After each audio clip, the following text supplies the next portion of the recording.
Hi, welcome back to He Can Fix Anything, where I attempt and usually succeed to fix anything. And what we're going to do today is reset this maintenance required light.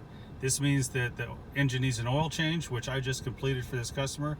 So I'm going to reset that light and it'll come back on the next time it needs an oil change.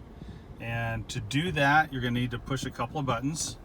And this is common on different Priuses. But one is this odometer or trip button, and the other is the power button you use to start the engine.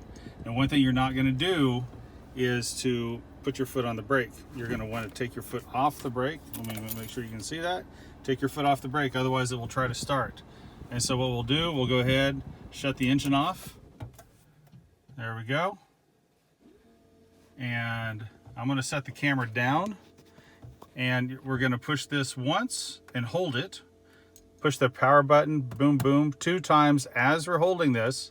And then you'll watch some lights count down, and then the odometer will turn to all zeros. And then you can let go of this odometer trip button. What I'm going to go ahead and do now is hold down the odometer trip button and then push the power button twice and release it while continuing to hold down the odometer trip button. 1, 2. You'll see the dots flashing there.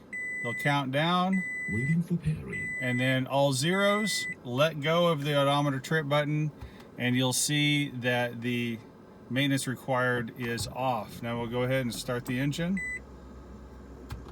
And even though the check engine light is on, the maintenance required light is off. The check engine light is a completely different problem, but that's not what we're working on today. So if this worked for you, feel free to leave a comment below and like and subscribe to the channel. Thanks a lot. See you next time.